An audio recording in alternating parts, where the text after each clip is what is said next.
नमस्कार. आजच्या व्हिडिओमध्ये तुमचं सर्वांचं स्वागत आहे. माणसाचा एक अवगुण आहे की त्याला लालच असते आणि या लालचेपोटी आहेत ना लोक आपले स्वतःचं आयुष्य उद्ध्वस्त करतात, सोबत आपल्या फॅमिलीचं सुद्धा आयुष्य उद्ध्वस्त करतात. त्याचं एक उदाहरण म्हणजे आत्ताचं जे पेपर फुटीचं जे प्रकरण चालू आहे ना ते, म्हणजे यांना लाखो करोडो रुपये, म्हणजे यांना लाखो रुपयाची सॅलरी असूनसुद्धा अशा प्रकारचे लालचेपोटी हे अशा प्रकारचे गुन्हे करतात.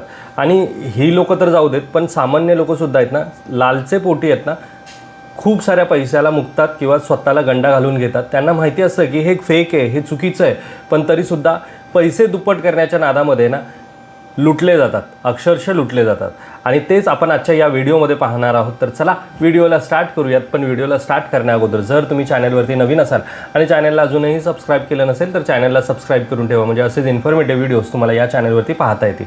तर तुम्हाला माहितीच असेल की महाराष्ट्रामध्ये वेगवेगळ्या खूप साऱ्या स्कीम्स येतात, ज्याच्यामध्ये खूप सारी मोठी मोठी नावंसुद्धा आहेत, ज्याच्यामध्ये पॅन कार्ड क्लब आहे, पर्ल्स आहे, स्पीक एशिया आहे, रोज व्हॅली ग्रुप आहे, त्यानंतर अथर्व फॉर यू आहे, अजून कल्पवृक्षसारखी आहे, किंवा आता रिसेंटली टोरेस कंपनीमध्ये जो घोटाळा झाला दादरसारख्या मोठ्या ठिकाणी ते आहेत.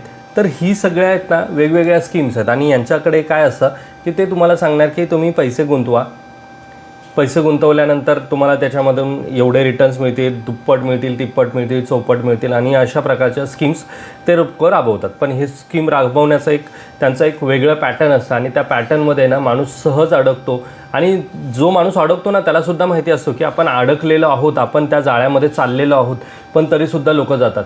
आता हे लोक काय काम करतात, तर हे जे स्कीमवाले जे आहेत ना ते लोक काय करतात, तर पहिले तर वेगवेगळे सेमिनार्स घेतात. खूप मोठ्या मोठ्या ठिकाणी सेमिनार्स लावले जातात आणि तिथे मोठमोठी लोकं येतात, त्यांची भाषणं होतात. त्या स्कीममध्ये गुंतवलेली ज्या लोकांनी पैसे गुंतवले ते लोक येऊन तिथे भाषण देतात की अगोदर मी एवढे पैसे गुंतवलेले, मग त्याचे एवढे पैसे मिळाले, मग हे अशाने असं झालं वगैरे वगैरे वगैरे ह्या गोष्टी ते लोक सांगतात. त्यानंतर काही लोक असं सांगतात की आता आम्ही ह्या ग्रुपला जॉईन झाल्यानंतर माझ्या अंडर जवळपास 100-200 लोकांची टीम आहे. आता मी पहिलं काम करत होतो, आता नोकरी सोडून मी फुल टाईम हेच काम करतो आहे. मस्त ब्लेझर वगैरे, कोट वगैरे घालून येतात आणि आपापली भाषणं देतात. तर लोक त्यांच्याबरोबर फोटोज काढतात, मोठमोठ्या गाड्यांमध्ये ते येतात. आणि मग तिथून जेव्हा ते येतात, म्हणजे त्या सेमिनारला जी लोकं बसलेली असतात ना ते सगळे हे बघत असतात, ऐकत असतात आणि कुठे ना थोडंसं असं मोटिवेट होतात. एक असं म्हणतात ना किक लागते की बाबा हां आपण पण असं करू शकतो ना, आपण पण असं होऊ शकतं ना, थोडेसे तर पैसे गुंतवायचे आहेत. आजपर्यंत आपल्याला कित्येक लोकांनी फसवले, जाऊ दे तेवढे तर टाकून बघूयात की काय होतं. आणि मग इथून सुरुवात होते या खेळाची. आणि लोक सुरुवातीला 5,000, 10,000, 15,000, 20,000 सुरुवात करतात. आणि सुरुवात केल्यानंतर मग अजून वेगवेगळे सेमिनार्सला यांचे जे हे एजंट लोक आहेत ते घेऊन जातात आणि मग त्या लोकांना सांगतात की तुम्ही अजून 4 लोकांना घेऊन या, तुम्हाला एवढं कमिशन मिळेल आणि तेवढं कमिशन मिळेल. मग ते लोक काय करतात, बाहेर कुठे शोधत नाहीत माणसं, ते लोक आपल्याच नातेवाईकांच्या घरी जातात, त्यांना बोलवतात किंवा त्यांना वेगवेगळ्या सेमिनार्सला जबरदस्ती घेऊन जातात, बसवतात, सांगतात की हे खूप छान आहे वगैरे वगैरे. यालाच म्हटलं जातं नेटवर्क मार्केटिंग. आणि हीच कामं हे लोक करत असतात. पैसे गुंतवलेले आहेत त्याचे काहीतरी पैसे डबल होऊन मिळतात किंवा ट्रिपल होऊन मिळत असतील.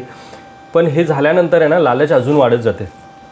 अजून वाटतं की अजून काहीतरी मिळायला हवा, अजून मोठी रक्कम जर लावली असती तर एवढे मिळाले असते. उगाचच आपण छोटेसे ट्रायल म्हणून केलं.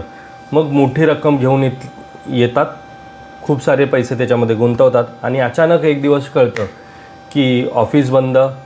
ज्या लोकांची भाषणं आपण ऐकली, ज्या लोकांना बघितलं गाडीमध्ये येतात, बसतात, ब्लेझर वगैरे घालून भाषणं देतात, या लोकांचे फोन स्विच ऑफ झालेले असतात. त्यांचे कुठलेही वेबसाईट्स नसतात आणि वेबसाईट असेल तर वेबसाईट बंद झालेले असतात.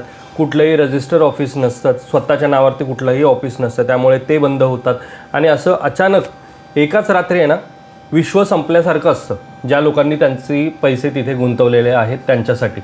कारण की कळतच नाही ना आता कुणाकडे जायचं, कारण की माहिती आहे की हे चुकीचं आहे, इथे असं काही होत नाही, ह्या स्कीम्स बुडवणाऱ्याच असतात.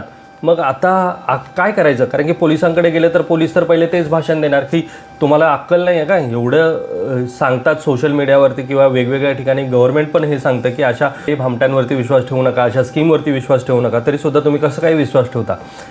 तर मग तिथे जायलासुद्धा घाबरतात. आणि मग या ज्या लोकांनी ही स्कीम चालू केली होती ते दुसऱ्या राज्यामध्ये जातात, तिथे दुसऱ्या नावाने स्कीम चालू करतात आणि अशाच प्रकारे लोकांना गंडवत राहतात. पण आता हे काही सरकारला माहिती नसतं का?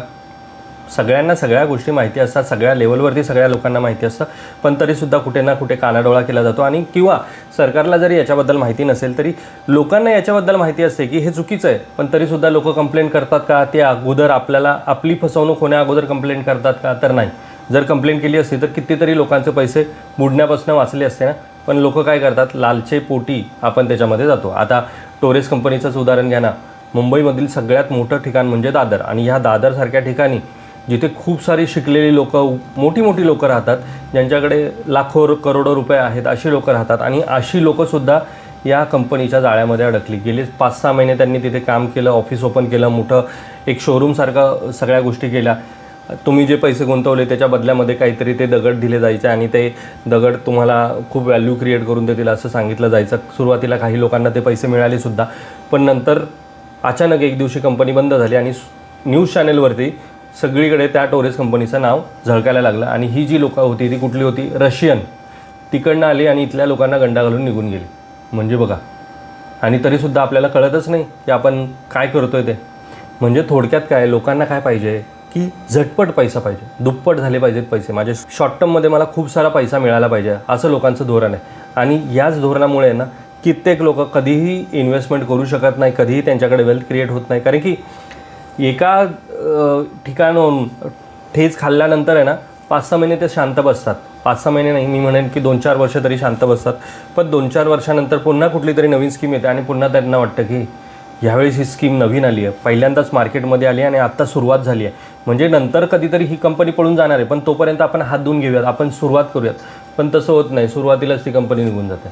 आणि हे असं कित्येक लोकांबरोबर आहे ना, कित्येक तरी वेळा होतं, पण लोक सुधरत नाही. पण हेच आता मी माझ्या मुद्द्यावरती येतो आहे. पण हेच जर लोकांना सांगितलं ना की तुम्ही म्युच्युअल फंडमध्ये इन्व्हेस्टमेंट करा, तुम्ही गोल्डमध्ये इन्व्हेस्टमेंट करा, तुम्ही स्टॉक्स विकत घ्या, तुम्ही शेअर मार्केटमधल्या चांगल्या कंपनीजमध्ये इन्व्हेस्टमेंट करा, तर लोकांना ते पटत नाही. लोक म्हणतात की नाही, शेअर मार्केट म्हणजे काय, असा सट्टा की जे आपले पैसे बुडवतातच. पण तुम्ही सांगा, Reliance, TCS, HDFC bank, SBI bank, axis bank, Tata ह्यासारख्या कंपनीचे जर शेअर्स तुम्ही घेऊन ठेवले ना तर ते बुडणार नाही आहेत ना.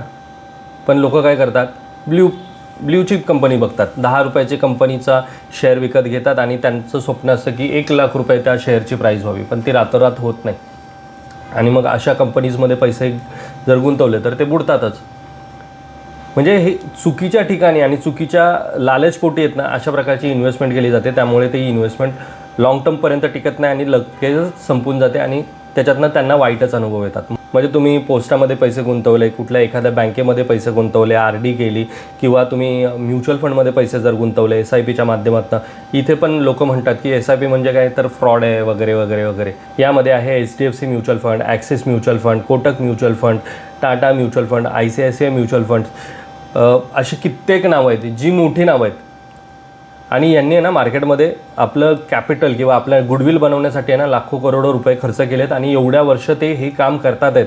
आणि ते असं नाही आहे की फक्त माझ्या गावामध्ये, फक्त एवढ्याशा भागामध्ये, कुठेही जा, जगामध्ये कुठेही जा, तुम्हाला HDFC म्युच्युअल फंड विकत घेता येतील, SBIचे म्युच्युअल फंड्स विकत घेता येतील, तुम्हाला सेल करता येतील. तर ही एक रेग्युलेटेड बॉडी आहे ना, ज्याला भारत सरकारने सुद्धा अप्रुव्हल दिलेलं आहे. अशा ठिकाणी लोक इन्व्हेस्टमेंट करताना 10 वेळा काय 100 वेळा विचार करतात. आणि मग ह्या विचार करण्यामध्येच भरपूर वेळ निघून जातो. आणि ह्याच विचार करण्याच्या दरम्यान एखादा जर कोणी असा स्कीम घेऊन आला ना की माणूस त्या स्कीमच्या मागे जातो आणि आपले पैसे बुडवतो. आणि हे असंच कित्येक वर्ष महाराष्ट्रामध्ये चालू आहे, भारतामध्ये चालू आहे. आणि लोक अशा अफवांना आणि अशा स्कीम्सला बळी पडतातच.